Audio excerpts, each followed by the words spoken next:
보고서를 내려 하나님의 이 성전을 예루살렘에 다시 건축하라 하셨는지 보시고 왕은 이 일에 대하여 왕의 기쁘신 뜻을 우리에게 보이소서 하였더라. 아멘. 오늘 본문 에스라 5장 말씀은 중단된 이 성전 공사를 다시 시작하는 모습에 대해 말씀하고 있습니다. 먼저 오늘 본문의 배경을 보면은 예루살렘 이 성전 공사는 시작됐으나 방해하는 이 세력들로 인하여 공사가 중단되고 말았습니다. 오늘 본문에서도 재개되지 못한 채 중단되어 버린 상태이죠. 당시 그 상황 가운데 처해 있는 이 유다 백성들의 마음은 어떠했을까? 자신들의 이 개인적인 유익을 위한 일도 아니었고 하나님을 기쁘시게 드리는 일을 하고 있었는데 왜 이런 예기치 않은 일이 일어나게 되었을까 생각하며 당황스러웠을 것입니다. 낙심도 절망도 찾아왔을 것이고 이 일을 어떻게 해야 할까 풀어나가야 할지 갈피를 잡지 못해서 그저 바라만 보았을 것입니다. 우리도 그럴 때가 있죠. 세상에도 그렇지만 심지어 주님의 일을 할 때조차도 예기치 않는 그런 방해되는 그런 일이 일어나서 일이 진행되지 않는 그런 어려움이 또 괴로움이 찾아오기도 합니다. 개인적인 일이야 그럴 수 있다 해도 하나님의 일을 하는 데 있어서 하나님께서 인도하시고 물 흐르듯이 진행이 되어져야 하지 않을까라는 생각을 하지만은 실제로 그렇게 진행되지 않을 때가 찾아온다는 것이죠. 한 예로 제 동기 목사님들이 섬기고 있는 그 교회의 또 상황과 이야기를 들을 때가 있습니다. 열심히 교회 교육부서의 일을 감당하고 있었는데 교회에 힘 있는 분께서 아무런 이유 없이 결제도 안 해주시고 일을 할 수 없도록 회방하고 방해하는 일이 있었다. 그로 인해 낙심이 된다라는 말을 들은 적이 있습니다. 오늘 본문에서도 성전을 건축하는 일로서 하나님을 기쁘시게 해드리는 그런 일을 하고 있었지만 방해받음으로 낙심되는 상황에 처한 이 유다 백성의 모습을 볼 수 있듯이 말이죠. 그러한 상황이 찾아올 때 하나님께서는 어떻게 일하십니까? 본문 1절을 보면은 하나님께서 일하시는 방법 중에 한 가지 방법을 말씀하고 있는데 학개와 스가랴 이 두 명의 선지자들을 보내셨고 하나님의 말씀을 듣게 하심으로 인해 다시 힘을 내서 성전을 건축하게 하셨습니다. 하나님께서는 이 상황을 보고 그냥 방치하지 않으셨고 이 일이 해결되도록 돕는 손길들을 보내셔서 다시금 힘을 내어 나아가게 하셨다는 것이죠. 저도 사역을 오래 한 건 아니지만은 그 짧은 사역 기간 가운데서도 평탄한 일만 있지 않았습니다. 일하기 힘든 상황에 처한 적도 있었고 일할 수 있는 일꾼이 부족해서 어려움에 혼자서 나아갔던 적도 있었으며 사역 계획을 냈으나 동의가 부족해서 일이 진행되지 않는 그런 어려움을 겪은 적도 있었습니다. 그때 내 힘으로 할 수 없음을 깨닫고 하나님께 간구하며 하나님께서 유다 백성들에게 학개와 스가랴를 보내주셔서 다시 일어설 수 있는 힘을 주신 것처럼 일할 사람을 보내주셨고 또 말씀하여 주시는 등 계속해서 앞으로 나아갈 수 있는 힘을 주셨습니다. 우리의 삶도 평탄한 일만이 일어나진 않습니다. 옳은 일을 하면서도 어려움을 당하기도 하고요. 하나님께서 기뻐하시는 일을 감당할지라도 방해하는 사람으로 인해 낙심되는 일을 겪기도 합니다. 하지만 그러한 상황에서 힘을 낼 수 있는 이유, 하나님께서 그 상황을 보고 계시고 다시금 일어설 수 있도록 힘을 주시기 때문입니다. 혹 우리에게 해결되지 않는 어떤 중단되어 버린 어떤 문제들을 가지고 계신다면 구함으로 하나님의 일하심을 경험하는 은혜가 우리 모두에게 있기를 소원합니다. 계속해서 5절을 보면은 하나님께서 유다 장로들을 돌보셨으므로 그들이 능히 공사를 막지 못했다라고 말씀합니다. 현재 이 성전 건축을 방해하는 이 세력은 이 유브라데 강 건너편 총독들과 더불어 그들의 동관들입니다. 당시 총독이라는 직위는 결코 작은 직위가 높은 위치에 있는 자를 말하는 것이었죠. 한 지역을 다스리는 모든 행정을 총괄하는 자를 뜻합니다. 그런데 그렇게 높은 위치에 있는 사람이 한 명도 아니라 여러 명, 그리고 그렇게 구성된 방해꾼들이 등장했다는 것은 그들에겐 이 성전을 재건하지 못하도록 막을 수 있는 충분한 힘이 있었다는 것입니다. 그에 비해 유다 백성들은 어땠습니까? 그에 걸맞는 힘도 대항할 힘도 가지고 있지 않는, 세상적인 기준으로 바라봤을 때 도저히 상대할 수 없는, 게임이 되지 않는 그런 불합리한 상황에 처하게 되었죠. 하지만 상황은 어떻게 흘러갔습니까?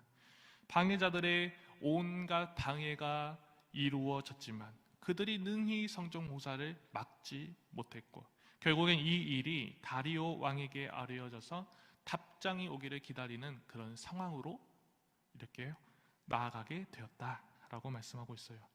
세상적인 기준으로 바라보면은 이 힘의 균형의 차이가 분명했기 때문에 모든 일이 이 방해자들의 뜻과 계획대로 흘러가야 했지만 일이 중단되지 않고 해결되는 방향으로 흘러가게 되었다는 것입니다.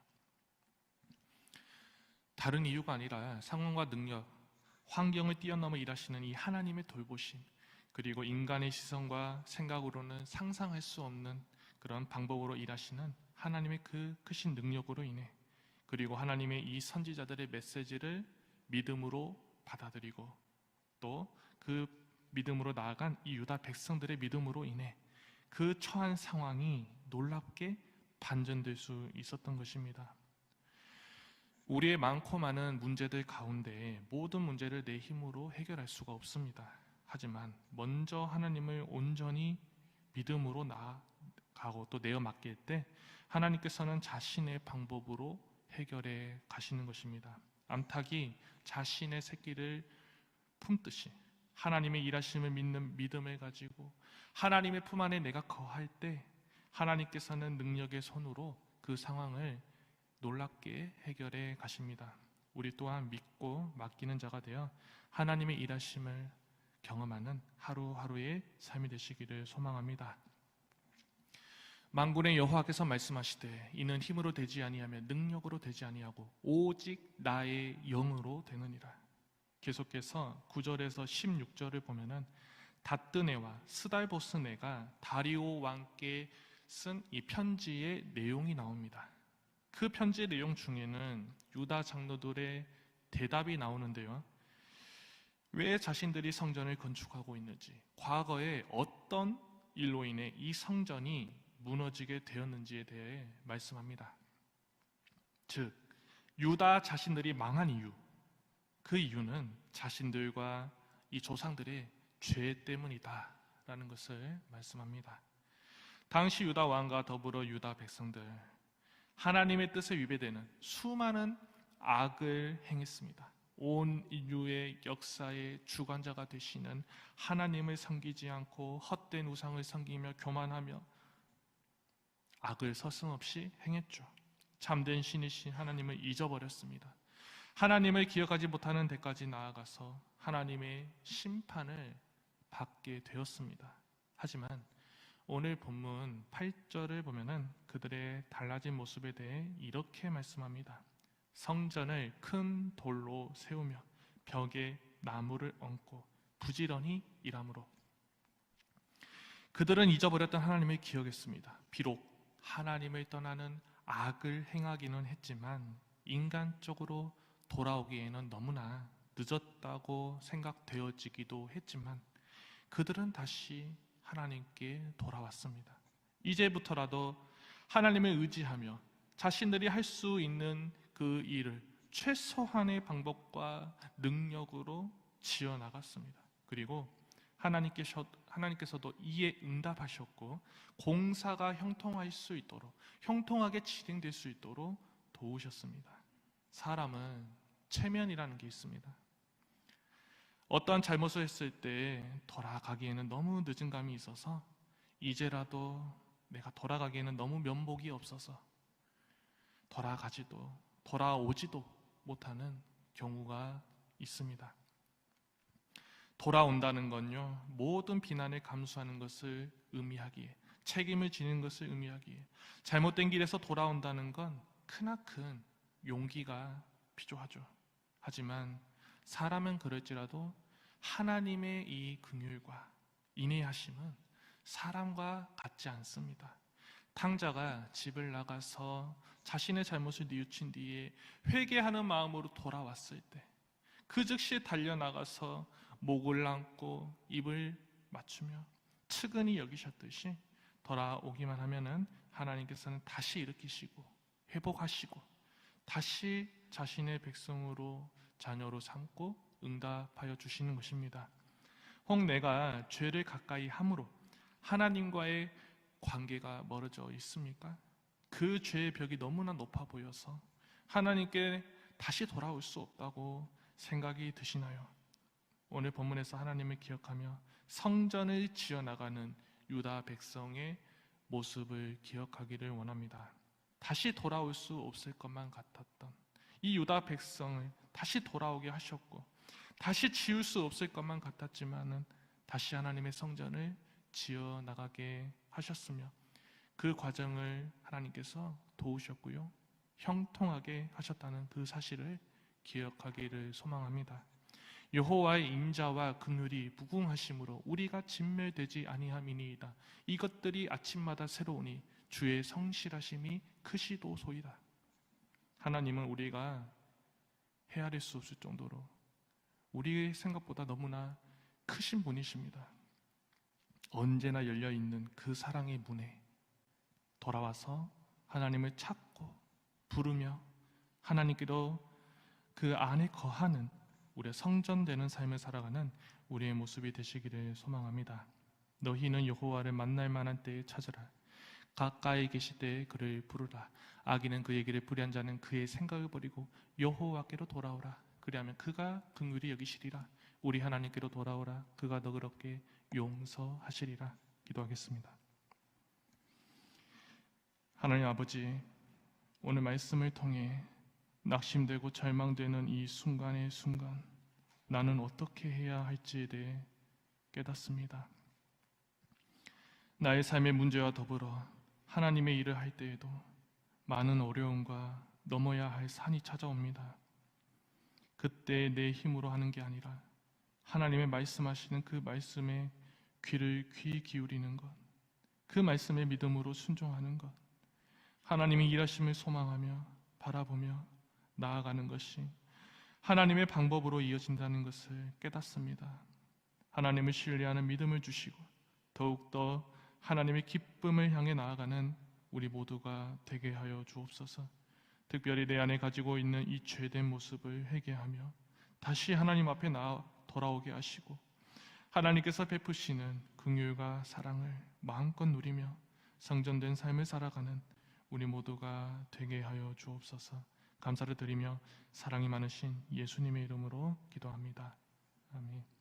하늘에 계신 우리 아버지, 아버지의 이름을 거룩하게 하시며 아버지의 나라가 오게 하시며 아버지의 뜻이 하늘에서와 같이 땅에서도 이루어지게 하소서. 오늘 우리에게 일용할 양식을 주시고 우리가 우리에게 잘못한 사람을 용서하여 준 것 같이 우리 죄를 용서하여 주시고 우리를 시험에 빠지지 않게 하시고 악에서 구하소서.